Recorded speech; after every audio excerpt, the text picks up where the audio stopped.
called Fish Bawal. Assalamualaikum Ustaz. Waalaikumsalam warahmatullahi wabarakatuh. How Salam are you? sejahtera. Apa khabar? Alhamdulillah. Kenapa macam lain macam je? Malam ini sedikit formal Ya. kerana saya memakai kod malam ini tiba-tiba. Sempena itu sahaja. Sempena itu. Menjadikan Ya. saya telah berubah sekelip mata. Boleh ke? Ya, itu pakaian kadang-kadang boleh membawa mood ya. Saya agak moody lah malam ni. Masya Allah. Okey, kita sambung kitab Bidayatul Hidayah. Kalau kepada sesiapa yang nak tanya soalan berkaitan dengan Ramadan, puasa ke apa, boleh fikir siap-siap nanti Boleh selepas fikir siap-siap lah. fikir now. Nanti selepas kita mempelajari daripada kitab Bidayatul Hidayah, kita akan buka Q&A. Yes. Agak muda tu, kelakar awak. Baru tahu ke? Orang dah masuk pertandingan Maharaja Laut. Okay. Setiap hari Jumaat. yes, 9 malam. Tak apa. Kalau pergi terawih nanti boleh tengok record dulu ya. Kalau tak ada astro? Kalau tak ada astro memang teruk lah. Astro. Astro tu. Sudah. Yang ada astro je. Dia ada mana ya? Ni Astro on Demand. Astro juga Ada Astro jugalah. Apa ni? Kena ada ekar astro. Allah alam pandai-pandai. Nanti kena tanya dia orang macam mana cara dia. Yes, macam mana caranya saya malu. Tak apa. Tapi minggu ni Dekat best Facebook ada masalah juga lagi. minggu Ya viral. Allah, kenapa ni? Apa dia? Facebook ada masalah juga. Dia Instagram dekat Safari ada problem. Instagram dekat Safari dia stuck bila kita buka IG live. Kat IG biasa dia okey, IG live je dia akan stuck, tak tahu macam mana. So nampak gayanya malam ni tak dapat live dekat Facebook jugalah. Okey. Kesian sahabat-sahabat, dah ramai dah tunggu tu sebenarnya tu. Bila kita suruh diorang pergi macam mana? Suruh diorang pergi Instagram. Takut Boleh. dia tak ada Instagram. Tak ada Instagram. Saya kena tulis. Ya. Maaf ya, ada masalah lagi Ya, sekali. tulis dengan wording di mulut sekali. Bagus.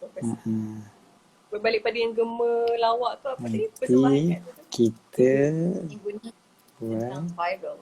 Yes. recorder. To be honest, Ika sangat suka persembahan Kak Jah pada minggu akan datang ni, which is upcoming this Friday lah kan. So nak tahu watak apa yang Kak Jah pegang, tengok di Astro Warner. Kalau tak ada Astro, I don't know. I'm so scary now. Malam ni malam nuzul Quran, nanti mungkin Ustaz boleh share kenapa 17 Ramadan tu nuzul Quran. Lepas tu apa yang kita kena buat amalnya ke, ada keamanan amal ataupun Allah. sayang Boleh. lebih mustajab ke lah. Macam tu. Betul. Sambil-sambil tu kan Ustaz tengah klik-klik kan. Dah. Dia dah habis. Okey. Tak apalah, nak cakap dulu, cakap tak apa.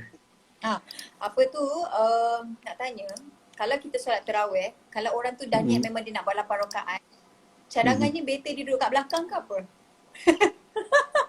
Bagus soalan tu. Supaya orang yang dia dah macam asyik nak bergerak, tak tanya je. So itu yang Tak kami ada masalah. nampak kan. So macam Duduk je kat mana-mana. tu tak Lagi-lagi kisahlah. sekarang ni kan. Sekarang ni lagi kan senang pula tu nak nak celah-celah semua kan senang sekarang. Kan? Dah tak susah dah. Kalau dulu mungkin susah juga kan. Kalau kita habis 8 tu orang terus semayang yang ke-9 tu kita dah susah nak bergerak keluar kan. Sebab kita terpaksa menyeberangi orang ramai, nak kena lalu depan orang. Nak lalu depan orang tu kan. Tapi sekarang ni dah senang dah. Sekarang ni kita just lalu cerah-cerah macam tu. Cik. Itu je kan. Sebab orang dah jarak-jarak kan. Macam cumanya bila soft dia duduk depan, bila dia buat 8, so orang lain memang kena penuhkan soft dia ke ataupun boleh je renggang tiba-tiba Orang ke depan juga. Start light orang kata. Kena ke depan lah. Ha.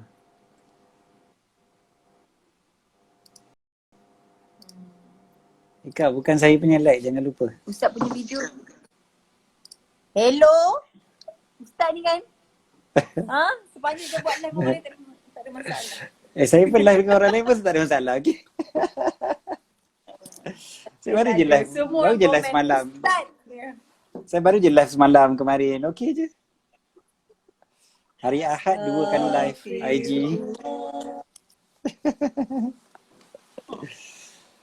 Sebab tak tahu apa masalah. Hari Tak tu apa, nampak okey. Salimah di live dengan siapa? Problem tu.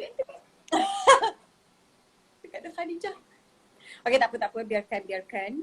Okey, kita boleh start Ustaz? Boleh? Jom kita baca dulu niat minta ilmu insyaAllah. Niat. Okey. Bismillahirrahmanirrahim.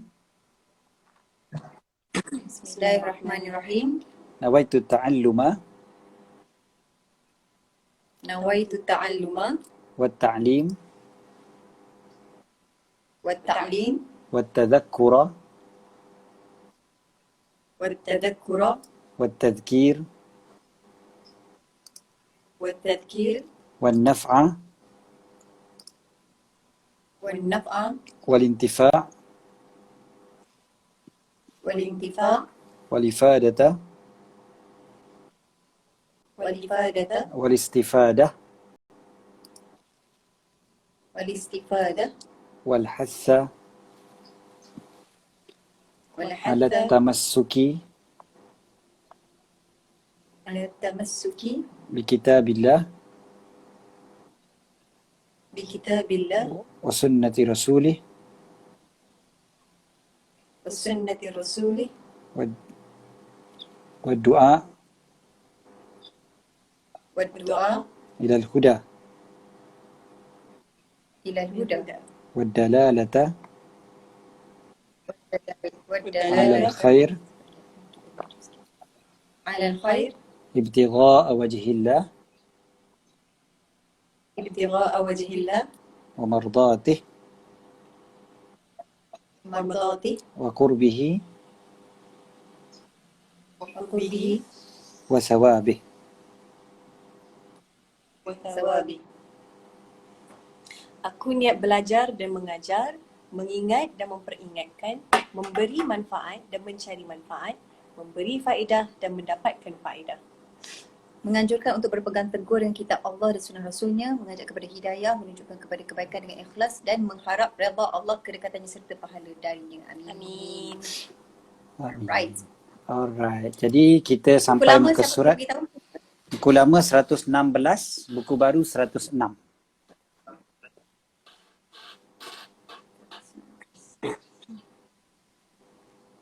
Mana?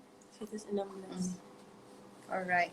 Menjaga Menjaga lidah. lidah Ustaz. Menjaga lidah. Inilah yang paling dahsyat sekali ni. Yang paling panjang sekali Imam Ghazali cerita adalah jaga lidah lah. Untuk mulut tak nak cakap. Lidah maksudnya termasuk juga yang type kan? Sekali lah. Okay. Alright. Kenapa? Tak ada saja. Okey. Okay, baca insyaAllah. Start Bismillahirrahmanirrahim. Boleh. Ketiga, menjaga lidah. Allah SWT telah menciptakan bagimu akan lidah supaya engkau dapat berzikir dengannya dan supaya engkau dapat membaca Al-Quran dan membimbing manusia ke jalan kebenaran dan supaya engkau dapat melahirkan perasaan dan kehendakmu baik dalam urusan dunia ataupun urusan akhiratmu. Apabila engkau menggunakan lidahmu bagi tujuan yang lain daripada yang dimaksudkan oleh Allah Ta'ala, bermakna engkau tidak bersyukur terhadap nikmat yang diberikannya kepadamu. Dan lidahmu adalah anggotamu yang paling berkesan di atas dirimu dan yang paling berkesan terhadap orang lain. Berapa ramai nantinya orang yang akan dihumbankan na'udzubillah min zalik ke dalam api neraka Jahannam dengan sebab jenayah yang telah diperbuatkan oleh lidah mereka. Maka kekanglah lidahmu sekuasamu supaya ia tidak menyebabkan engkau dihumbankan ke dalam api neraka seperti yang disebutkan dalam sebuah hadis. Indonesia. Artinya? Artinya? Bukan pula. Sesungguhnya seseorang itu terkadang bercakap dengan satu percakapan dengan tujuan supaya orang lain menjadi tertawa dari sebab percakapannya ini. Dia tidak menyangka bahawa perkataannya itu adalah menyebabkan dirinya dihumban ke dalam api neraka selama 70 tahun. Hadis riwayat At-Tirmizi daripada Abu Hurairah radhiyallahu anhu. Mana tu? Buat lawak ke? Sama ke San? Sama sikit. Okay. Sekali peristiwa di zaman Rasulullah sallallahu alaihi wasallam, ada seorang tentera Islam gugur di medan perang sebagai syahid. Lalu ada yang berkata, untung sekali orang ni kerana dia telah berjaya mendapatkan syurga. Mendengar ucapan itu, lalu Rasulullah sallallahu alaihi wasallam bersabda, belum tentu lagi, kerana boleh jadi ia pernah bercakap perkara-perkara yang tidak berfaedah atau ia bakhil dari memberi sesuatu yang sebenarnya tidak mengaitkannya. Ya Allah. Okey. Allahu Akbar. Okey, ni sebenarnya antara yang perkara yang paling kita risau sebenarnya kan. Bila kita baca yang ni memang memang kita sangat-sangat risau sebab lidah ni adalah sebab yang paling utamalah menyebabkan orang masuk ke dalam api neraka. Dan saya ada satu ceramah hari tu yang saya buat live. Tajuk dia adalah apa ya, lidah lebih kurang macam satu lagi buku yang kita ada terbitkan, Hikmah ada terbitkan. Tajuk dia Neraka di Lidahmu. Kan? Neraka di lidahmu. Yang tu memang memang kalau kita fikir-fikirkan, ya Allah, maknanya memang antara sebab seseorang itu masuk ke dalam neraka adalah lidah. Bulan 3 itu saya ada buat ceramah 2 siri, tajuk dia Lidah yang Membakar. Lidah yang Bakar. Boleh tengok dekat Facebook saya, insya-Allah. Ada siri-siri ceramah tu. Memang kita ceritakan tentang lidah ni merupakan antara sebab seseorang itu betul-betul masuk ke dalam api neraka ataupun dihumbankan ke dalam api neraka. Jadi sedangkan lidah tu digunakan, pertama sekali maka tadi sebut, lidah digunakan patutnya untuk berzikir, baca Quran, bimbing manusia kepada kebenaran ataupun lahirkan perasaan kita yang kita perlu untuk dunia dan akhirat kita. Ialah lidah ni lah yang menggambarkan perasaan dalam hati kita kan. Hati kita ni orang tak boleh baca, tapi lidah ni lah yang orang boleh faham kan. Dengan lidah kita boleh express kita punya pandangan, keperluan dan sebagainya. Jadi tetapi berapa ramai orang yang dihumban ke dalam api neraka dengan sebab lidah mereka. Jadi jaga lidah sungguh-sungguh. Disebutkan dalam satu hadis, seorang yang bercakap dengan satu perkataan untuk mentertawakan orang lain. Menjadi tertawa dengan sebab perkataan tu maksudnya mentertawakan orang lain. Yudhika biha ashabahu. Menggelak-gelakkan kawan dia, menghina orang. Kadang kan ada orang dia suka bercakap tu, suka hina orang. Bercakap tu untuk orang ketawakan orang lain. Bercakap tu untuk orang merendahkan orang lain. Body shaming contoh. Body shaming ataupun prank pun termasuk juga. Jaga-jaga. Sebab kita menyebabkan orang ketawakan orang lain. Kita menyebabkan orang ketawakan orang.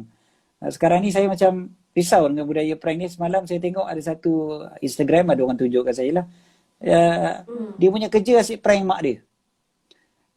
Ya Allah. Tak habis-habis mak dia kena prank. Lepas tu dia letakkan benda tu dalam IG dan viral. Jadi orang pun suka gelak-gelak apa semua kan, tak habis-habis. Tapi mentertawakan ibu sendiri, bayangkan. Dia ajak semua netizen untuk gelakkan mak dia. Agaknya macam mana lah. Kalau dalam hadis ni, gelakkan kawan pun menyebabkan kawan tu kena gelak, telah dimasukkan, dihumbankan ke dalam api neraka selama 70 tahun lamanya. 70 tahun. Bayangkan pula prank mak sendiri. Dia semua kawan-kawan gelakkan, gelak apa semua kan. Jadi jangan suka mengaibkan orang. Jangan suka menyebabkan orang ketawakan. Walaupun kita kata tu hiburan, gelak ketawa. Ya, memanglah kadang-kadang kita kata kita kenal kawan kita dia okey je kan. Happy-happy je. Tapi kita tak tahu kan bila masa yang kawan kita tu tengah sensitif, tengah down, tiba-tiba kita suruh orang gelakkan dia, sentap dia kan. Jadi ni antara perkara yang memang kita kena jaga lah. Kena jaga betul-betul lidah kita ni. Lepas tu, itulah apa dia istilahnya sekarang ni, menganjing istilah ni kan. Menganjing orang. Benda-benda macam tu. Yelah, memang kadang-kadang mengedok. Jadi orang suka kan? Orang suka, orang kawan-kawan semua boleh gelak-gelak apa semua. Tapi orang yang kena tu kadang-kadang makan dalam kadang. Dia rasa macam sampai kadang-kadang dia rasa tak nak jumpa dah orang tu. Sebab kalau jumpa orang tu je nanti dia kena. Nanti dia kena hina. Dia kena hina depan kawan-kawan lain. Jadi macam kalau depan orang ni je mesti aku kena hina. Baik aku avoid daripada duduk dengan orang tu. Jadi jaga-jaga jaga-jaga sangat-sangat. Walaupun niat bergurau ada soalan tu. Walaupun niat bergurau. Memanglah niat bergurau lah ni adalah hadis ni. Hadis ni macam cerita tentang gurauan lah ni. Ketawa-ketawa je kan. Ketawa-ketawa. So jaga-jaga sangat-sangat. Satu lagi adalah apa namanya tu, yang tu tentera Islam yang gugur di medan perang, syahid.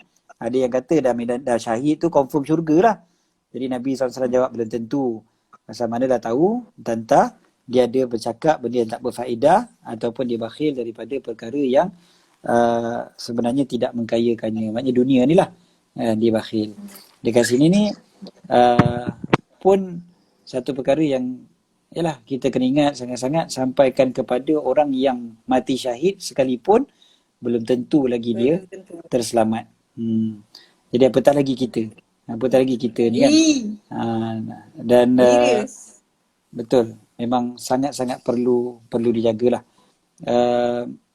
Sampai yalah Nabi SAW sebut bercakap perkara yang tidak berfaedah, bercakap perkara yang tidak ada manfaat untuk dia.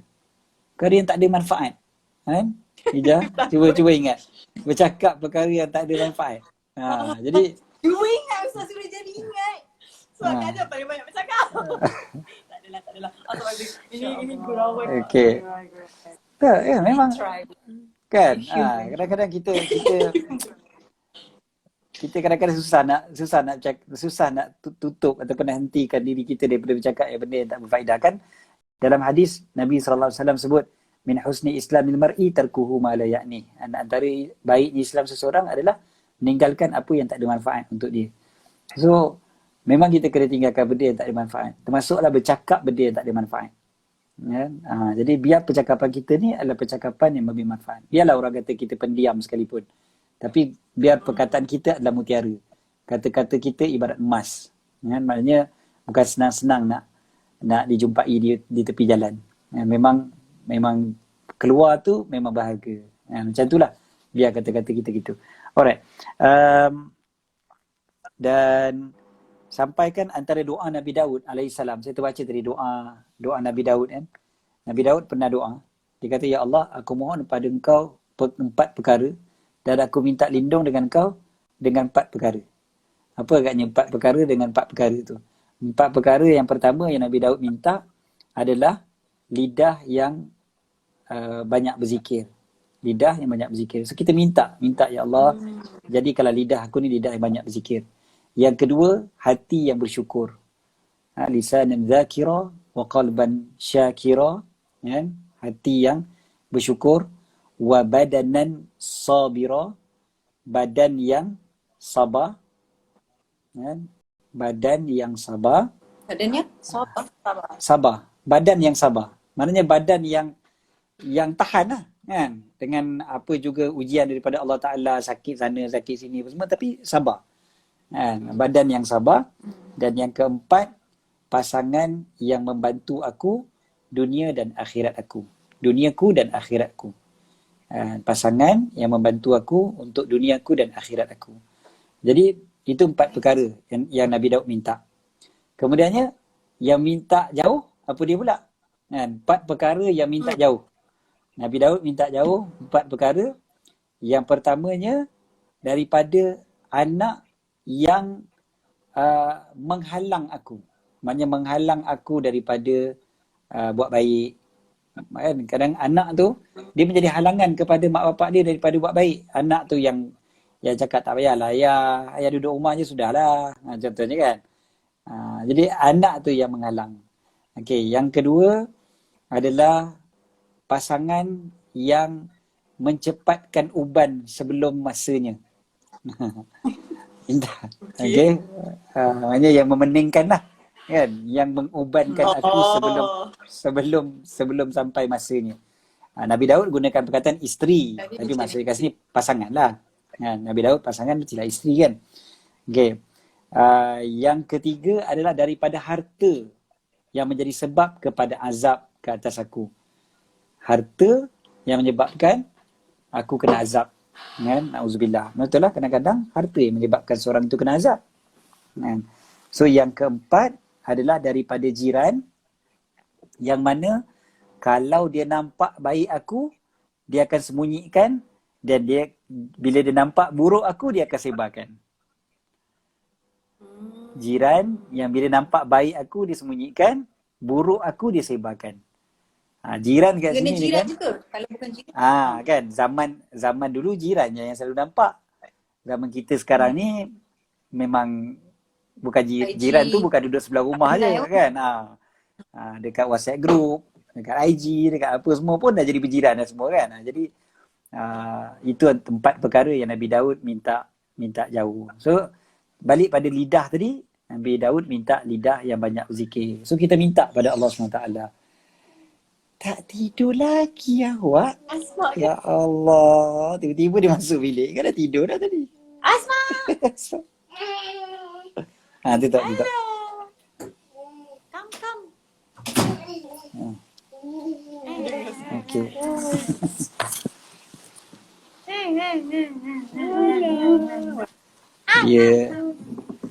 Dia nak ni. Okay, nak dengar. Masya Allah. Okey. Asma. Okey.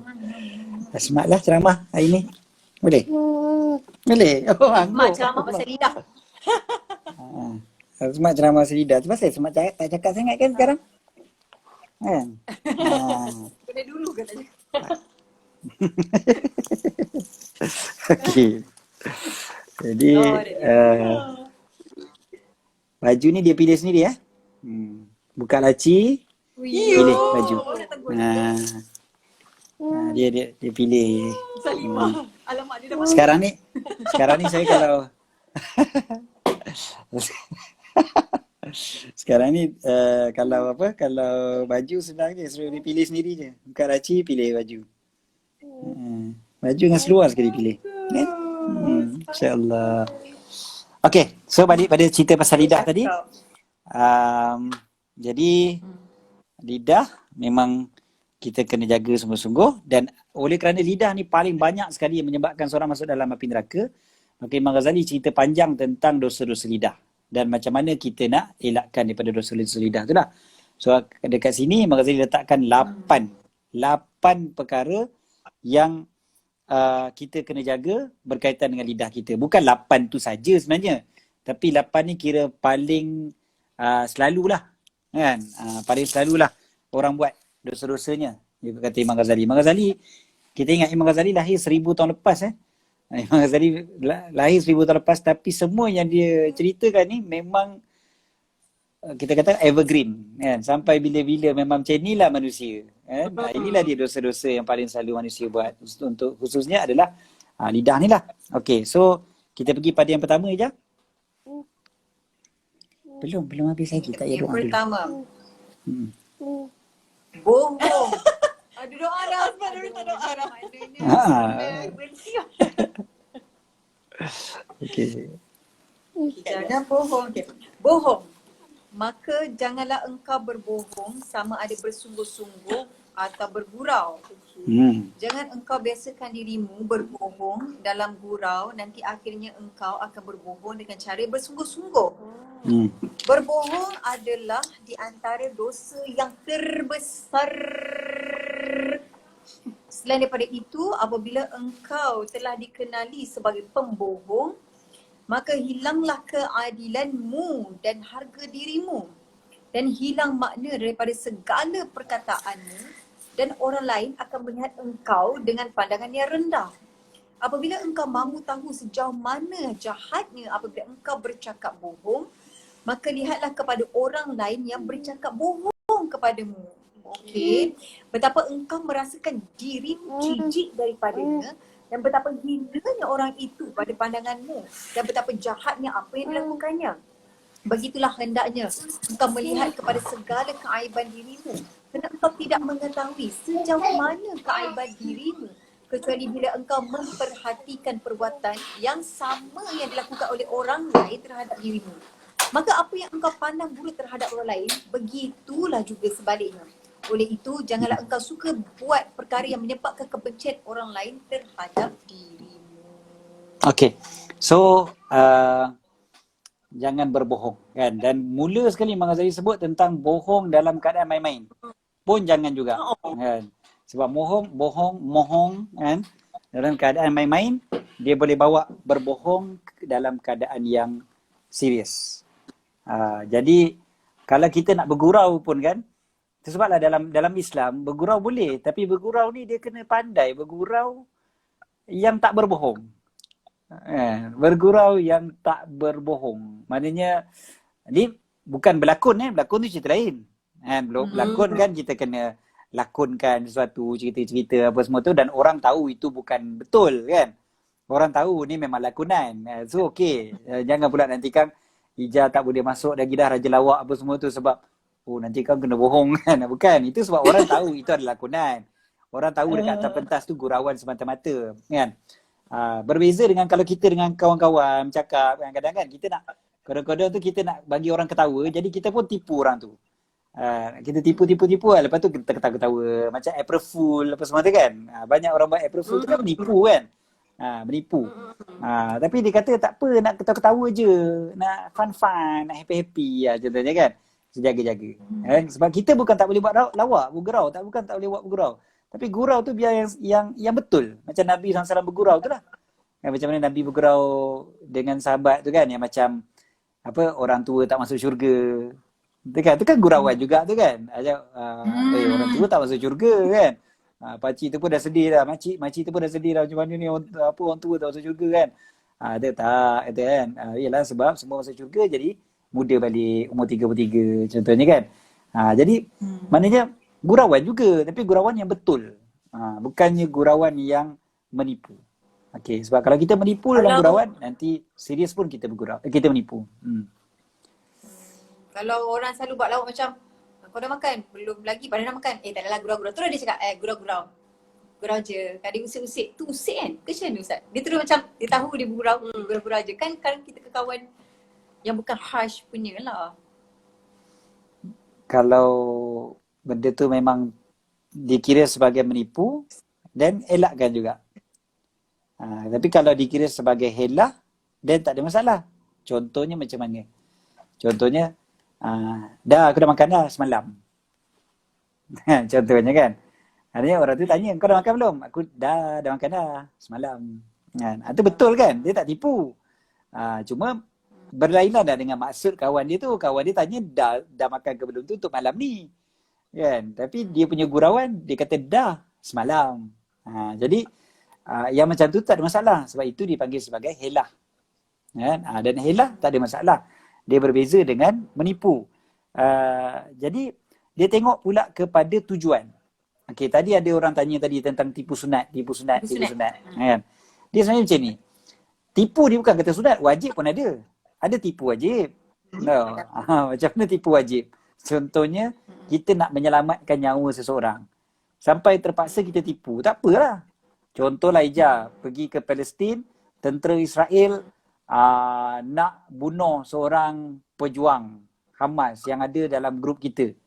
Lepas tu dia pun tanya, kau kenal tak dia ni? Kau nampak tak dia ni? Kita cakap tak ada, tak nampak, tak tahu. Contohnya. Kita terpaksa jawab macam tu sebab kalau tidak, dia nak bunuh orang tu. Jadi kita terpaksa tipu lah. Nak buat macam mana? Tipu lah. Dia tipu wajib tu. Jangan pula jujur sangat pula. Jangan jadi baik sangat. Kata, kita tak boleh tipu. Jawab je lah jujur. Ada tu kerusi nombor 3 dari belakang. Contohnya. Jadi janganlah pula kita jujur sangat waktu tu. Memang nak kena tipu lah waktu tu. Begitu jugalah dengan tipu sunat. Kan? Maknanya benda yang sunnah contohnya kita nak membaiki antara dua pihak yang bertelagah. Dua pihak yang bergaduh. Kita terpaksa tipu. Supaya dua pihak tu berbaik semula. Itu dipanggil sunnah. Itu yang dipanggil tipu sunat. Biasanya satu lagi dipanggil sebagai helah. Helah ni dia kena tengok juga kepada tujuan. Tujuan apa dia berhelah. Dan ada orang sampai apa tahu, ada ada seorang abang ni dia kata dia balik daripada office, dia singgah masjid dulu. Sampai masjid dia dengar kuliah maghrib dulu. Lepas tu sampai isyak, lepas isyak baru balik rumah.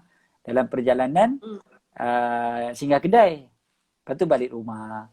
Balik rumah isteri tanya, kan, abang pergi mana lambat sangat balik ni? Dia pun jawab, tadi traffic jam. Lepas tu singgah kedai dulu. Baru balik rumah. Tu yang lambat. Kan? Padahal dia dengar kuliah maghrib dulu tadi. Rupanya sebab apa? Sebab kalau dia sebut dia dengar kuliah maghrib, isteri dia marah. Kan? Apalah abang ni nak dengar kuliah maghrib pula. Isteri dia marah dia dengar kuliah. Jadi dia terpaksa buat helah. Dia kata pergi kedai. Dia tipu tak? Dia tak tipu. Betul lah dia pergi kedai. Dia tak tipu. Memang betul. Memang betul dia pergi kedai. Dan betul lah memang traffic jam. Memang ada traffic jam. So dalam keadaan macam tu, ini yang kita kata helah. Tapi helah tu dibenarkan sebab tujuan dia betul. Ada orang buat helah untuk buat tujuan yang salah. Contoh dia pergi berdating ke, dia pergi mencuri ke, contohlah. Tapi dia buat helah. Dia buat helah, dia kata dia pergi sini, pergi kedai apa semua. Betul lah dia pergi kedai, tapi tujuan dia adalah untuk menipu orang. Sebab dia menipu benda yang berdosa dia buat. Nak tutup dosa dia. So itu cerita lain. Okay, so bergantung kepada tujuan. Contohnya, Ustaz, tujuan. Orang tanya, Hazwan ni cantik tak? Contoh, kena nak jawab Kalau cakap cantik macam menipu. Tak ada guna. Astaghfirullahalazim. Balik dululah kena membuat journal. Nak luah apa dalam isi hati kau. Ini yang baru tadi kita sebut. lah, Jangan menyebabkan orang ketawakan orang. Okey. Taklah Pasal isteri kan, sama isteri. Hari tu mungkin isteri dia taklah berapa lawa sangat. Jadi isteri tanya, cantik tak saya bang? Suami nak cakap cantik ke tak? Sebab memang horror waktu tu.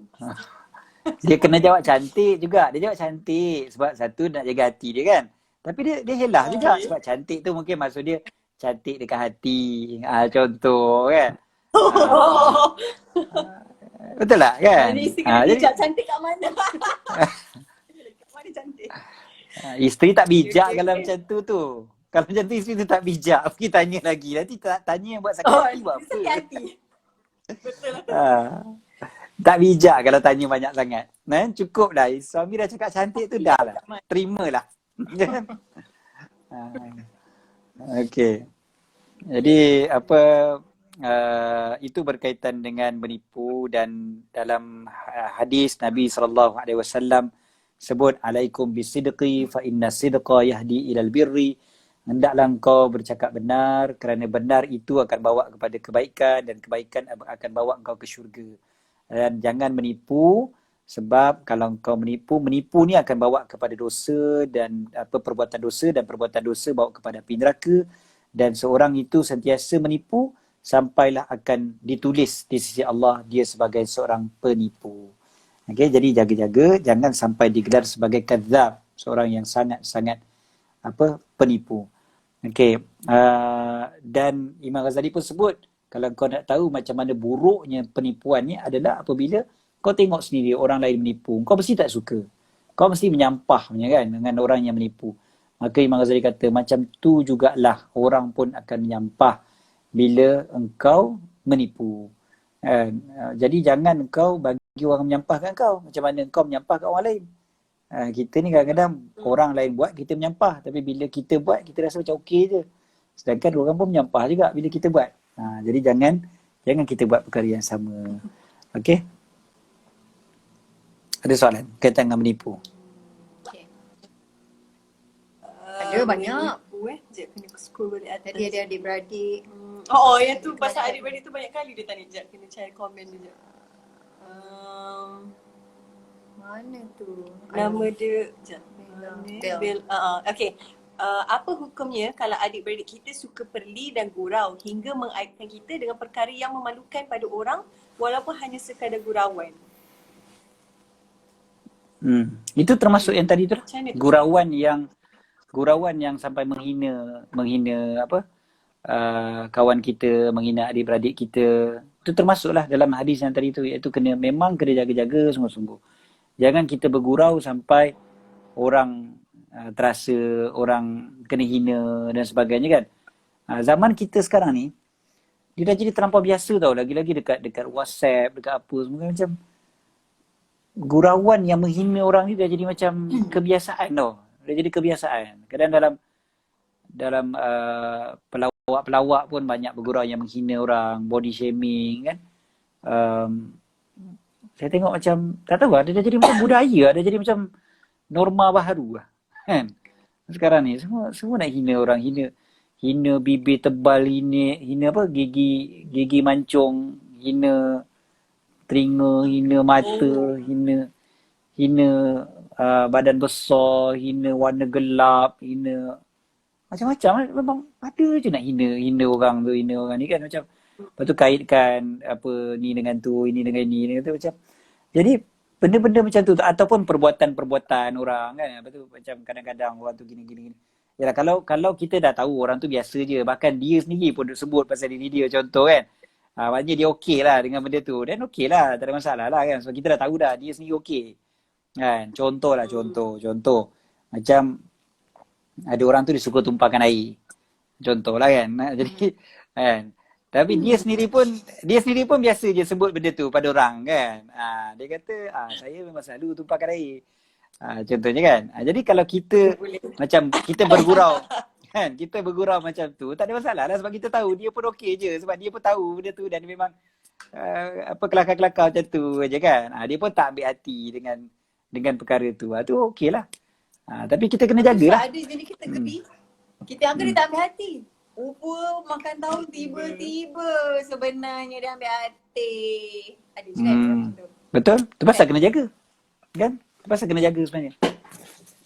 Kita tengok budaya ni pada para ulama dulu-dulu dia jarang buat tau benda macam ni. Tapi tak tahulah sekarang ni ustaz-ustaz pun banyak buat. Saya pun wallahualam lah, mungkin itulah budaya yang perlu kita jagalah zaman kita sekarang ni. Oh Ustaz, contoh kalau let's say lah macam orang tu bergurau nak buat pick up line kan. Saya sebenarnya suka awak tapi sebenarnya dia tak suka pun orang tu. Yang tu macam mana? Contoh dekat sini ada orang masak tak sedap, jadi saya tipu dia. Hang masak sedap, dia kata.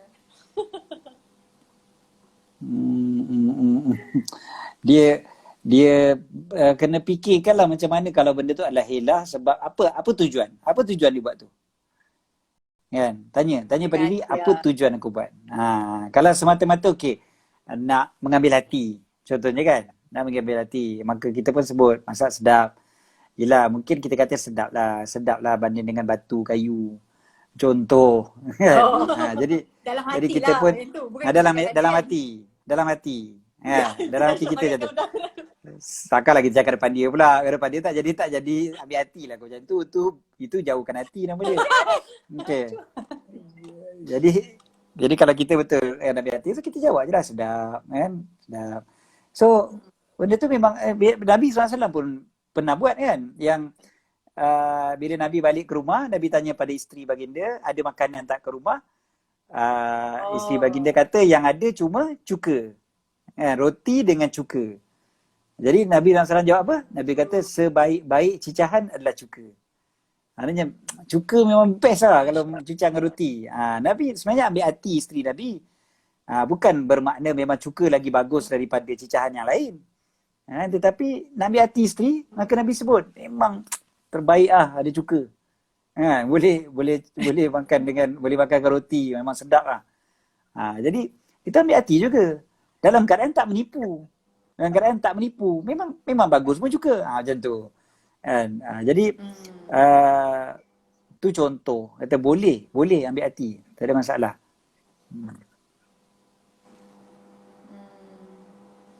Okay. Soalan ni comel daripada Mira Aisyah. Dia kata, macam mana kalau anak-anak tipu sebab takut kena pukul? Boleh ke? Ini yang tanya ni anak ke mak? Okay. kita tahu dulu. Okey. Lain macam kan. Kalau anak tanya jawab lain, mak tanya kita tak jawab lain tak. Okey. Kalau anak yang tanya kita akan jawab jangan menipu. Kan? Yang kena pukul tu baguslah. Maknanya siapa suruh buat salah? Kan? Siapa suruh buat salah? Nak cover up kita punya salah, kita cakap macam tu. Mak pula kita akan cakap, jangan sampai anak tu terpaksa menipu dengan kita. Kan?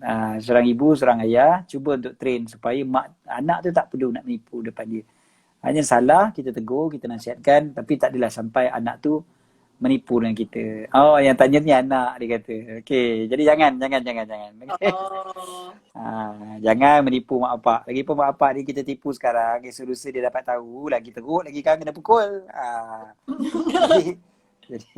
Jadi janganlah. Okay? Jangan menipu mak bapak. Okay. Lagi? Ada lagi soalan? Bulan Ramadan lagilah kena jaga kan. Bulan Ramadan ni kita kata bulan Ramadan tak baik menipu. Maksudnya apa? Sebab salah satu daripada perkara yang membatalkan pahala puasa kita adalah menipu. Jadi jaga-jaga, jangan menipu sebab menipu boleh membatalkan pahala puasa. Membatalkan pahala. Pahala kan. Pahala puasa tapi tu jadi burn. Puasa tu sah, tak payah qada lah. Pahala lah. Ada soalan dekat situ tak ada? Yang tu berkaitan dengan Ramadan. Oh, okey. Kita nak Ustaz, kalau kawan kita suka kutuk kita, apa boleh kita buat? Doakan agar dia dapat hidayah. Okey. Betul lah, doakan dia. Lepas tu kalau boleh selotok-selotokkan dia. Kan? Selotok dengan dia, cakap dengan dia kan macam aku sebenarnya tak boleh gini. Walaupun dia kutuk kita juga waktu tu. Kau ni hati nipis tu lah apa secepat sangat sentap, relax lah. Apa kata apa? Hati tisu betul lah kau ni. Apa semua. Dia tambah lagi kutuk kadang-kadang kan. Tak apa. At least kita dah bagi tahu dah. Kata aku memang yalah kau nak kata aku hati tisu lah nak buat macam mana. Tapi memang aku terasa kalau kau buat aku macam tu. Lebih baik dia tahu. Lebih baik dia tahu.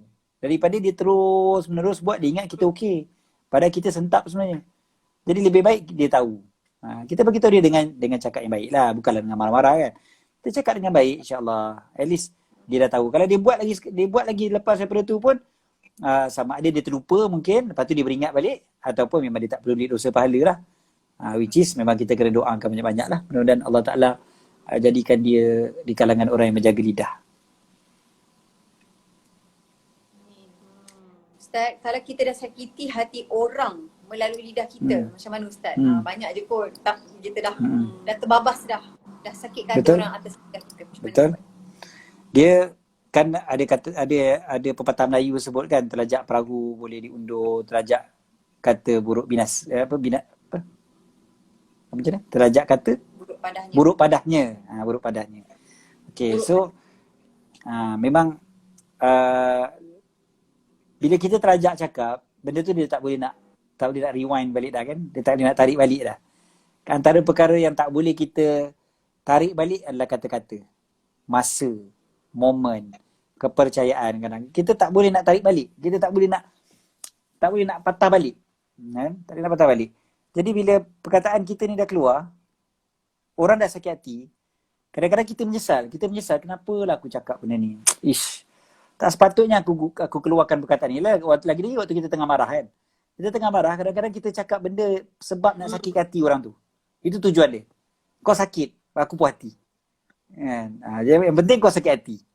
Itu je. Jadi bila orang tu sakit, kita rasa padan muka kau kan. Sakit hati kau. Okay. Jadi sebenarnya tak puas tu sebenarnya. Sebenarnya dia bukan puas tau Ija. Dia tak puas juga lepas tu. Tapi dia sedang melayan hawa nafsu dia waktu tu. Nafsu dia rasa macam, padan muka kau. Sebenarnya.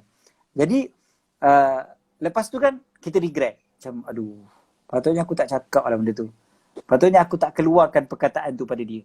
Dan bila dah keluar perkataan tu, dia ibarat macam dah kena luka. Hati dia dah kena, dah kena pisau, dah kena toreh. Lepas tu, istilah dia apa? Luka boleh sembuh, tapi parut masih kekal. Kan? Dia jadi gitu kan? Kadang-kadang bila duduk lama-lama dia teringat balik perkataan yang pernah disemburkan oleh orang tu. Jadi akhirnya dia macam masih lagi simpan dalam dan sebagainya. So kena jaga-jaga apa yang kita sebutkan waktu kita marah. Okey lah. Habis dah buat macam mana Ustaz? Dah buat macam mana? So of course minta maaf. Kan? Minta maaf kena ada. Yang keduanya adalah kita cuba cover balik dengan puji, dengan bagi hadiah dan sebagainya. Kan dia macam benda ni kan bank emosi istilah dia kan. Bank emosi. So kita penuhkan balik bank emosi dia tu yang dah jadi negatif tadi tu. Kan untuk positifkan balik. Positifkan balik. Lama-lama insya-Allah dia okey. Sebab Nabi SAW sendiri sebutkan saling kalian beri hadiah, kalian akan saling kasih mengasihi. Maknanya okey, bagi hadiah. Kan?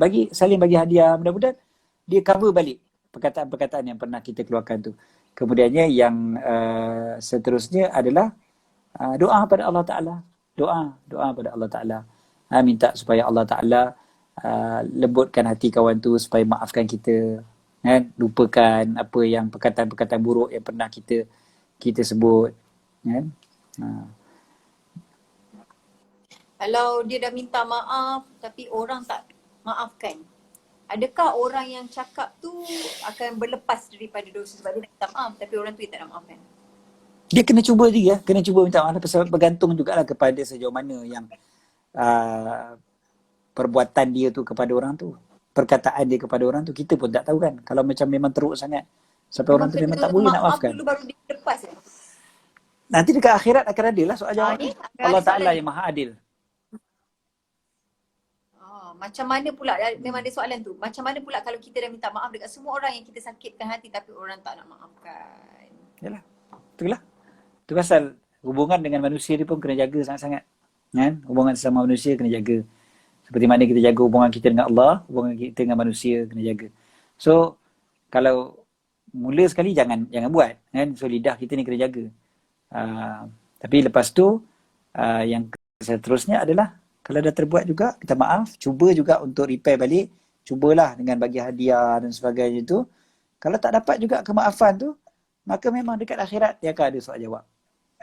Tu pasal kita ni seboleh-bolehnya, kalau boleh, kita kena maafkan orang. Kita cuba maafkan orang. Supaya kurang kita punya soal jawab dekat akhirat. Kita tak maafkan orang, dekat akhirat nanti kita pun akan bersoal jawab juga. Sebab antara kita dengan dia. Maknanya tetap akan duduk juga di depan pengadilan Allah Ta'ala. Kalau kita dah maafkan, settle lah. Macam contohlah kalau zaman kita sekarang ni kan. Jadi istilah settle out of court. Dengan settle kat dalam mahkamah. Settle kat dalam mahkamah, settle kat depan hakim lagi payah. Berbanding dengan settle kat luar.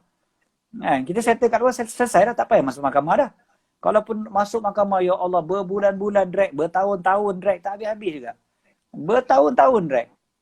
Tak habis-habis. Jadi lebih baik settle kat luar. Settle sama-sama kita, maafkan, selesai. Tenang hati. Memang betul. Salah, orang tu buat salah dengan kita. Alah, macam kita tak ada buat salah kat orang. Sampai kita tak nak maafkan orang. Orang buat salah dengan kita maafkan. Seperti mana kita harapkan orang pun maafkan kita atas kesilapan yang kita buat. Selesailah. Tapi Ustaz, let's say lah macam contoh yang kita dah macam tak apalah aku maafkan kau. Tapi ada satu ketika dia tiba-tiba kemarahan tu datang balik.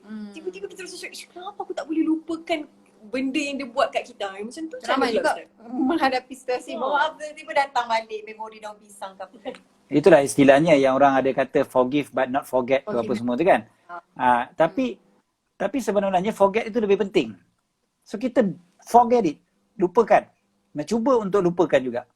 Kan? Buang, erase daripada memory tu. Itu lebih penting sebenarnya. Jadi kalau pun datang balik, minta lindung dengan Allah daripada syaitan. Kata ni syaitan punya kerja ni.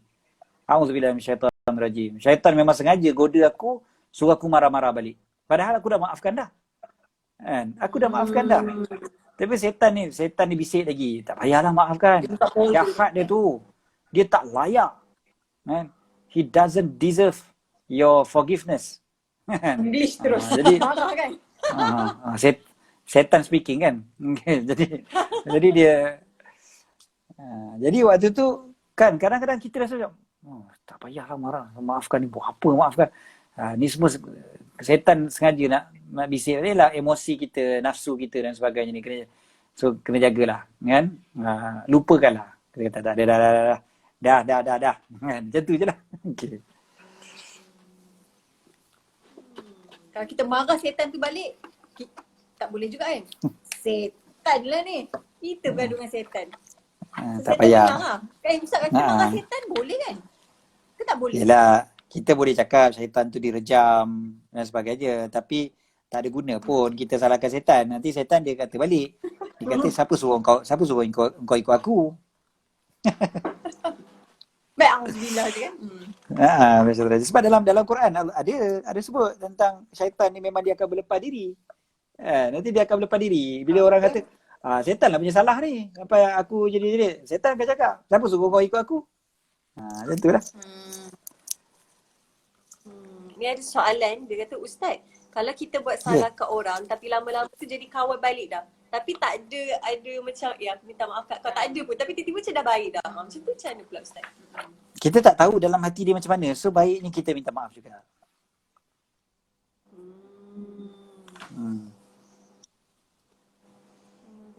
Okey, soal jawab asal Ramadan ada tak? Tapi soalan bulan Ramadan kan tak ada syaitan. Tapi dia duk ungkit lagi. Macam mana Ustaz? Yalah, syaitan dah duduk dalam hati kita, nafsu dalam hati kita, kan? Memang dah ada dah kat situ. Ni macam minggu lepas kita sebut lah. Ada soalan. Assalamualaikum Ustaz. Okey. Nak yang ni Nak percaya azan handphone ke? Dia kata nak percaya azan handphone ke surau sebab saya sahur and then surau tak azan lagi tapi handphone dah azan dah subuh. Kita nak percaya siapa? Oh, untuk sahur Kalau untuk sahur ambil lah yang awal. Jangan ambil yang lambat. Lebih selamat kan untuk kita. Betul. Apa kita boleh baca? Bawa lagi. Ustaz, okey, Alan lagi kat tengah tengok kan. Kan sami Allahu liman hamidah. Tambahan bacaan yang hamdan kathiran tayyiban mubarakah ke mubarakan fi? Barakan fi. Mubarakah ke mubarakan? Barakan. Macam mana ayat dia Ustaz? Rabbana walakal hamdu hamdan kathiran tayyiban mubarakan fi. Okey.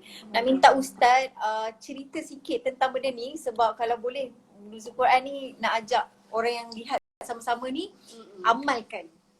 Dah start tahun amalkan lepas, sebab memang tahun lepas dalam diary 247 kita dah pernah bincang benda ni. Memang kita dah ajak semua orang untuk hafal sama-sama dan kita pun dah cerita juga apa kelebihan dia. Tapi yalah, kadang-kadang sebab manusia dah lupa, itu satu. Yang keduanya, ada yang hari tu mungkin tak sempat nak live kan dengan kita, tak tengok dan sebagainya, jadi mungkin tak tahu dan sebagainya. So apa pun bila kita baca Sami Allahu liman hamidah, kita baca Rabbana walakal hamd, kita jangan berhenti kat situ aja, ataupun Rabbana lakal hamd, jangan berhenti kat situ aja. Kita sambung lagi. Hamdan kathiran tayyiban mubarakan fi. So ada 5 perkataan yang kita tambah. Kan? Hamdan kathiran tayyiban mubarakan fi. 5 perkataan yang kita tambah itu sahabat yang sebenarnya buat. Ada seorang sahabat, dia baca begitu, lalu lepas daripada solat, Nabi SAW tanya, kan, siapa dia ni tadi ni, kan, yang ada baca-baca tu.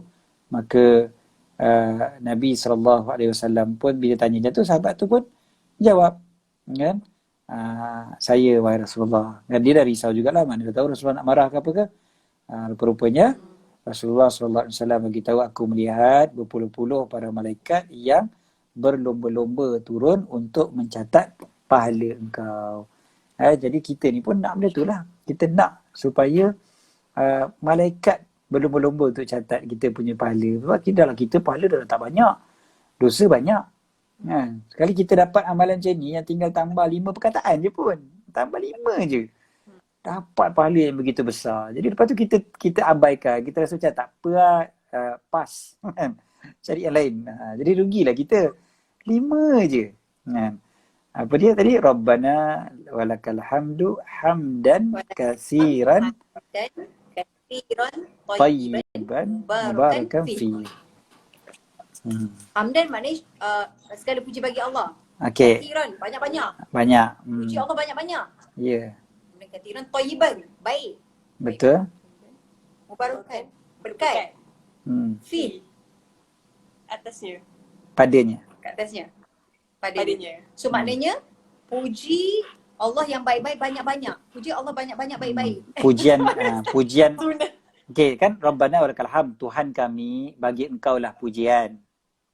Lepas tu hamdan kathiran, dengan pujian yang banyak. Hamdan kathiran, pujian sebanyak-banyaknya yang baik-baik, kan? Pujian yang baik-baik. Mubarakan, yang diberkati padanya. Maksudnya pujian tu yang berbentuk pujian yang diberkati, pujian yang baik dan sebagainya. Diberkati padanya. Padanya tu siapa Ustaz? Pada pujian tu. Siapa yang membaca tu yang akan, itulah maksudnya siapa yang membaca ayat ni yang mendapat. Macam mana nak faham Ustaz?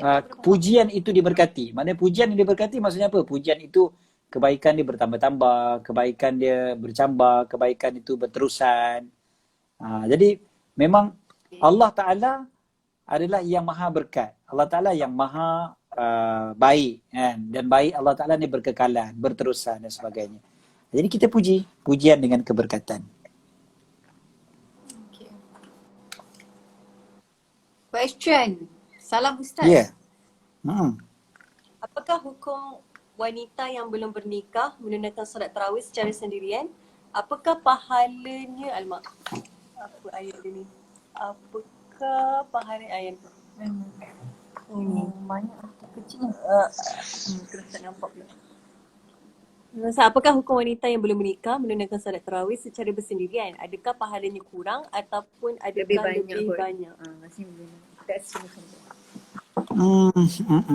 Dia macam ni. Dia tak kira lah dah nikah ke belum. Solat tarawih memang disunatkan berjemaah. Solat tarawih disunatkan berjemaah. Jadi yang terbaik memang tarawih ni berjemaah lah. Dan tarawih berjemaah pahalanya lebih lah daripada tarawih bersendirian. Cumanya, katakanlah sebab dia belum nikah tadi tu menyebabkan dia tak ada geng nak solat. Okay, sebab contohnya dia duduk dengan keluarga dia tapi keluarga dia tak nak sembahyang dengan dia. Ataupun keluarga dia semua tak reti sembahyang. Ataupun keluarga dia tak boleh sembahyang. Ataupun keluarga dia tinggalkan dia dan sebagainya. Apa-apa pun maknanya dia nak berjemaah tetapi dia tidak ada peluang untuk berjemaah. Dia nak pergi masjid, dia tak mampu. Contohnya, katakanlah contohnya macam masjid jauh kan. Dia tak ada kenderaan nak pergi. Jadi akhirnya dia terpaksa sembahyang bersendirian. Dalam keadaan hati dia nak berjemaah. Maka Allah Ta'ala tu maha baik. Allah Ta'ala tahu niat di hati dia memang betul-betul nak berjemaah tapi tak dapat. Terhalang daripada berjemaah. Okey. Jadi dalam keadaan macam tu, mudah-mudahan dapatlah pahala yang sama.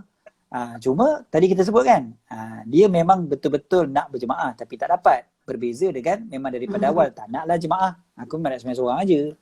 Malas lah nak jemaah-jemaah. Bagai. Ya, sembahyang seorang sudahlah. Okey. Jadi dalam keadaan macam tu, tak adalah dapat pahala berjemaah.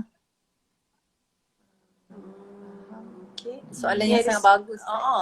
Dia kata, kenapa lagi banyak amalan kita buat, lagi tak rasa apa-apa. Malah lagi rasa macam tak kuat. Kenapa ya? Ni cikgu soalan daripada cikgu ni. Okey. Ya ke? Okey. Macam ni cikgu. Cikgu Syahiran. Okey.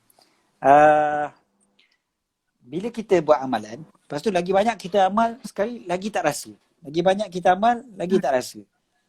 Soalan ni. Jadi sebenarnya ada banyak faktor dia. Antaranya adalah yalah, kita kena check balik lah. Kita punya niat bila beramal. Itu benda pertama sekali lah. Kita kena check amalan kita tu niat je kenapa. Kemudiannya cara kita beramal. Kita kena check. Kan, cara tu sendiri. Adakah cara yang mendatangkan rasa seronok ataupun tidak. Itu pasal lah bila kita terbitkan buku syoknya solat tu. Memang tujuan kita adalah untuk bagi rasa syok. Kan? So cara. So dia balik kepada cara juga. So mungkin cara-cara tu kita tak penuhi. Maka akhirnya kita tak dapat rasa kegembiraan tu. Dan yang ketiganya pula adalah memang bila makin banyak kita buat, ujian tu makin besar. dan termasuklah ujian dalam hati. Kan? Dia makin besar. Jadi mungkin kita dah lepas satu ujian, macam kalau lah ujian darjah 1 dengan darjah 2 kan berbeza. Naik darjah 3, beza ujian dia. Naik darjah 6, beza ujian dia. Jadi kalau kita buat sedikit, kita dah rasa seronok. Yelah, ujian darjah 1 senang. Okay? Dia naik darjah 2, ujian makin susah. Jadi bila ujian makin susah, mungkin waktu tu kita mula tak rasa apa-apa. Itu ujian lah pada kita sebenarnya. Untuk uji kita sejauh mana untuk kita bersabar pula atas melakukan ketaatan. Untuk kita terus melakukan ketaatan. Adakah bila kita dah tak rasa apa, terus kita berhenti. Sebab rasa datang daripada Allah. Kita perlukan supaya kita minta daripada Allah supaya Allah kurniakan kita rasa nikmat tu. Rasa nikmat dalam beribadat. Kita minta daripada Allah, ya Allah, kau kurniakanlah aku rasa nikmat dalam beribadat. Jadi kita daripada masa ke masa tu kena minta benda tu. Jadi mudah-mudahan bila kita makin banyakkan ibadat, makin rasa nikmat, makin rasa nikmat, makin rasa nikmat. Bukan makin rasa terbeban ataupun rasa empty. Kan? Tak ada apa. Kosong, tak ada apa-apa macam tu. Nanti akhirnya kita turun balik. Kita turun balik kan. Kita daripada banyak kita buat jadi kurang balik. Sebab apa? Sebab aku rasa kosong bila aku buat. Sepatutnya kita teruskan lagi. Tapi minta nikmat tu daripada Allah. Jangan bila kita rasa kosong je kita berhenti dah. Itulah ujian dia sebenarnya. Maksudnya kita kalah lah kalau kita berhenti. Ujian tu makin susah, makin susah, makin susah. Cikgu ajar pelajar-pelajar darjah 1 sampai darjah 6 walaupun UPSR dah dihapuskan kan. Tetapi tetap ada juga periksa bagi setiap tahun. Kan? Walaupun UPSR dah tak ada tapi setiap tahun periksa darjah 6 tak sama dengan periksa darjah 1. Jadi kita cek balik. Alhamdulillah bila Allah Ta'ala bagi taufik pada kita dapat banyakkan ibadat tau. Macam orang yang tak biasa baca Quran, tiba-tiba dia baca Quran dia rasa nikmat baca Quran. Lepas tu bila dah rasa nikmat baca Quran, Alhamdulillah. Dia dah rasa nikmat, dia dah rasa baca nikmat baca Quran. Sekali makin banyak dia baca, tiba-tiba dia rasa macam tak ada apa-apa, macam kosong je. Minta daripada Allah. Ya Allah, kurniakanlah aku nikmat baca Quran. Ni soalan tahir insyaAllah. Dia kata kalau solat tarawih sendiri kemudian lupa rakaat, macam mana? Boleh sujud sahwi ke? Lupa rakaat satu kedua kan? Satu rakaat pertama ke rakaat kedua ni? Rakaat pertama ke rakaat kedua ni kan? Ini mesti baca panjang ni. Okay. Jadi sampai boleh terlupa tu biasanya baca panjang lah tu. Kalau baca Qul Huwallahu Ahad je insyaAllah ingat tanya. Kan? Rakaat pertama kuliah, rakaat kedua Qul Huwallah. Jadi kalau kuliah tu cover rakaat pertama, Qul Huwallah cover rakaat kedua. Okey.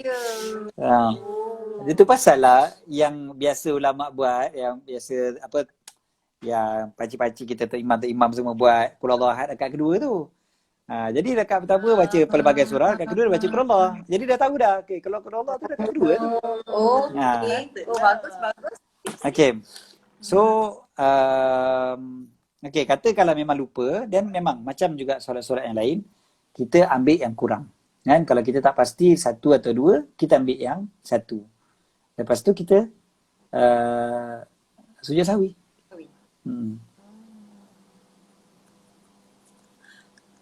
Ustaz, lang-lang kita nak masuk 10 Ramadan terakhir ni, mungkin ada orang baru nak start buat solat sunat tasbih.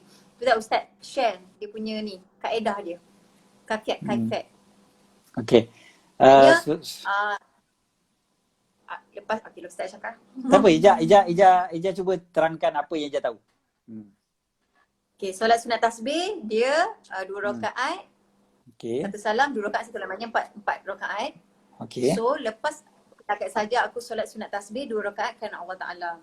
Lepas tu kita pun baca Al-Fatihah. Lepas baca Al-Fatihah, tak tahulah kerana ada orang baca surah dulu, kerana ada orang subhanallah alhamdulillah dulu. So Ija pun confused kat situ mana satu. Tetapi untuk lepas Al-Fatihah itu 15 kali subhanallah alhamdulillah wa la ilaha illallah wallahu akbar. Sebab hari tu yang lepas baca surah Al-Fatihah, lepas tu baru baca. Yalah, tak tahu yang mana satu. Sebelum lepas rukuk. surah ke lepas? Yang penting sebelum rukuk lah. 15 kali. Lepas 15 kali rukuk subhan rabbiyal a'la wa subhan rabbiyal azim wa bihamdi 10 kali. Subhanallah alhamdulillah wa la ilaha illallah wallahu akbar. Okey. Lepas tu iktidal. Apa? Rabbana walakal hamd hamdan katsiran tayyiban mubarakan fi. Subhanallah walhamdulillah wa la ilaha illallah wallahu akbar 10 kali. Lepas tu sujud. Subhan rabbiyal a'la wa bihamdi 3 kali and then 10 kali. Subhanallah walhamdulillah wa la ilaha illallah wallahu akbar. Lepas tu duduk antara dua sujud. Subhanallah walhamdulillah. Apa? Duduk antara dua sujud. Oh, ya. Rabbi fili. Lupa pula. Fahamni wajibuni warfa'ni mazidni wadini wa'afini wa'afa'ni. Baca 10 kali juga tasbih. Sujud 10 kali juga tasbih. Sebelum bangun, duduk dulu 10 kali. Okay, baru naik Al-Fatihah, surah. Lepas tu tasbih untuk rakaat kedua 10 kali ya? 15 juga kan? Ke 10? 15 juga. 15 juga. 15 juga. Maknanya lepas sebelum rukuk tu cerita dia memang 15. Yang lain semua 10. Okay, so betul. rukuk 10 tasbih. Iktidal 10 tasbih. Sujud 10 tasbih. Duduk antara dua sujud 10 tasbih. Sujud lagi sekali 10. Duduk untuk tahiyat akhir. Baca dulu kan baru tahiyat kan? Baca dulu. Bukan Boleh. dulu Duduk lagi. boleh. Duduk boleh. Boleh. 10. sebelum bagi salam lah kan? Sebelum bagi salam 10. Dan baru bagi salam. Itu baru 150 tasbih. So buat lagi 2 rakaat. Jadi 300. Betul. Tadi tu Dan maknanya solat satu rakaat baca berapa maknanya tasbih tu? Satu rakaat jadi 75. 75. Satu rakaat 75, 2 rakaat 150. So 4 rakaat jadi 300. Sebenarnya kadang-kadang kita amalkan di Malaysia sebab kita ikut imam. So baru kita buat sunat tasbih. Tapi Masya Allah orang Yaman yang dah biasa ni kan, lepas maghrib makan, buka puasa, sebelum isyak diorang tasbih dulu. Relax Betul. je, kejap je sebab dah jadi kebiasaan. So Betul. kalau macam tu hari-hari boleh buat sebenarnya kan. Memang lah. biasanya boleh diorang dah. buat bulan Ramadan memang dia buat tiap hari lepas maghrib. Patutlah. Masya Allah. Ada reason dia ke Ustaz kenapa selepas maghrib diorang buat? Supaya dapat semayang tu pada waktu malam lah. Awal-awal lah takutkan dia boleh buat benda lain pula kan. Dan macam ni dia semayang tasbih ni antara semayang sunat yang tidak disunatkan berjemaah. Maknanya kalau nak buat berjemaah silakan. Maknanya hukum berjemaah dia harus. Dia bukan sunat. Okay. Maknanya kalau nak jemaah silakan. Kokotlah macam kalau kita seorang-seorang kita malas. Kalau kita seorang-seorang kita ngantuk. Contoh. Jadi kita buat berjemaah tu untuk bagi semangat pada kita. Silakanlah. Ya, tetapi pada asasnya semayang tasbih ni seorang-seorang je. Sebenarnya. Dia bukan macam tarawih. Tarawih memang disunatkan berjemaah. Okey, semayang raya disunatkan berjemaah. Semayang gerhana disunatkan berjemaah. Tu semayang sunat memang disunatkan berjemaah. Tapi semayang tasbih, semayang tahajud, yang kadang-kadang kita buat qiyam berjemaah tu kan. Qiyam mulai berjemaah kan. Kita buat tahajud sama-sama. Lepas tu istikharah ke apa benda ke apa hajat ke apa benda semua sama-sama kan. Sebenarnya semua semayang sunat tu dia disunatkan untuk semayang, dia tak disunatkan berjemaah. Maknanya kalau nak semayang berjemaah silakan. Tapi kalau nak semayang sendiri-sendiri pun silakan. Tak ada masalah. Hatta kalau kita pergi etikaf dengan kawan-kawan, dengan geng kita kan. Lepas tu diorang nak berjemaah dengan imam tu, kita nak seorang-seorang. Boleh je. Dia tak ada dah macam select ke, apa kau ni dah lalang kau jemaah, pergilah jemaah. No. Sebab semayang-semayang tu yang dia tidak disunatkan berjemaah. Dia tidak afdal berjemaah. Dia berjemaah dengan seorang sama je. Afdal seorang. Oh sama. Sama. Dia tak ada afdal lah. Dia tak ada afdal kat itu. Dia harus. Harus ni maknanya neutral. Jadi sama ada berjemaah ataupun seorang, dia sama je. Dia beza dengan tarawih. Tarawih memang disunatkan berjemaah. Lepas tu witir.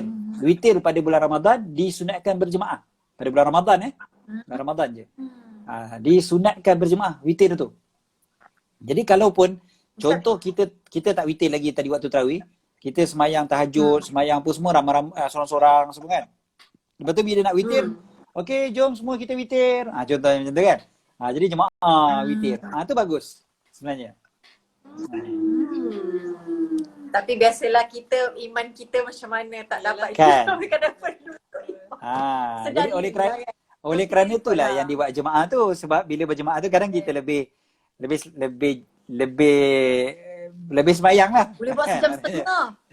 Ya, dia boleh jadi sejam setengah. Kalau kita sembahyang seorang-seorang, kalau kita sembahyang seorang-seorang kan, 8 rakaat tu mungkin tak sampai setengah jam pun. Jadi itu je lah. Macam sebab nak menguatkan diri kita. Jadi kita pun berjemaah. Betul. Macam tu lah.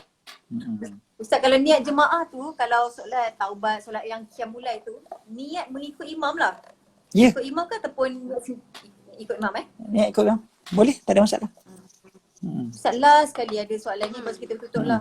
Dia kata, Ustaz, macam mana kita mahu memohon doa agar orang yang kita pernah buat salah padanya tu, masalahnya Orang tu dah meninggal dunia. masalah orang tu dah meninggal dunia. Macam mana kita nak tahu dia dah maafkan kita, tapi orang tu dah meninggal lah. Oh, tunggu mimpi lah. Tak. Tunggu kat padang mahsyar lah. Itu yang betulnya. Ustaz yang Tak betul. tiada. Kan? Memang nak macam mana. Kalau nak tahu, kalau betul-betul nak tahu, kena tunggu kat padang mahsyar lah baru tahu. Orang tu maafkan kita ke tidak sebab orang tu dah meninggal kan? Jadi macam mana kita nak tahu dia dah meninggal? Doa ke amalan ke? Boleh tak minta doa Allah ampunkan? Ada tak Ya. hadis ke Quran yang Yelah, kita memanglah minta Allah Ta'ala ampunkan, kita baca Fatihah untuk orang tu kan. Kita banyak-banyaklah baca sebablah antara amalan para salafus soleh bila berdoa, bila baca Fatihah, di Fatihah tu diniatkan untuk orang yang pernah dia sakiti. betul? Kan? So orang yang buat baik dengan kita dan orang yang kita sakitkan dia. So dua-dua kita bacakan Fatihah untuk dia orang. Jadi dia kan dia begini Al-Fatihah min Allah taqabbal salatu wa yaghfir lana wa liwalidina wa syayikhina wa muallimina wa liman ahsana ilaina, siapa yang buat baik pada kami, wa liman asa'na ilaihi, dan kepada siapa yang kami buat jahat pada dia, wa liman awsana, dan kepada siapa yang berwasiat kepada kami, yang berpesan kepada kami, wa liman awsana biddu'a, dan orang yang minta doa daripada kami. Jadi siapa-siapa kan kadang-kadang kawan-kawan kita kan tolong doakan aku kadang macam tu je kan, kita pun tak tahu bila kita doakan dia. So ini salah satu cara je. So lepas mayar je kita doakan siap-siap. So 4 golongan ni kita doakan. Selain daripada doa untuk diri kita, mak bapak kita, guru-guru kita kan. So kita doakan juga kepada orang yang dah buat baik pada kita, orang yang kita buat jahat pada dia, orang yang pernah berpesan kepada kita dan minta kita doakan. Jadi ini semua antara yang patut kita doakan. Jadi tapi kita niat macam tu niat lah. Niat. Tapi betul, memang kita takkan tahu orang tu maafkan ke tidak kita kalau dia dah mati. Sampai dekat padang mahsyar, cuba kita doa je banyak-banyak. Mudah-mudahan ya Allah, janganlah kau beratkan hisab aku dekat akhirat nanti. Biarlah hisab aku ni ringan-ringan, ataupun ya Allah kau masukkan aku ke dalam syurga tanpa hisab. Masuk ke dalam syurga tanpa hisab, maknanya memang tak ada hisab dah dengan manusia juga. Maknanya manusia pun semua dah maafkan kita dah. Jadi oleh kerana itulah, maknanya kita tu sebab kita selalu kena minta masuk syurga tanpa hisab. Allahumma adkhilnal jannah bighairi hisab. Ya Allah, masukkanlah kami ke dalam syurga tanpa hisab. Okay. Jazakumullahu khair. Memang topik ni bagus. Bohong lidah ni ada banyak lagi. Banyak lagi. Sebenarnya, Banyak lagi. kita belajar ni untuk kita improve diri kita. InsyaAllah. InsyaAllah. Saya pun nak kena berjaga malam ni nak buat nak buat slide untuk besok pagi, presentation besok pagi tentang Perang Badar. Ini Yaumul Furqan. Perang Badar.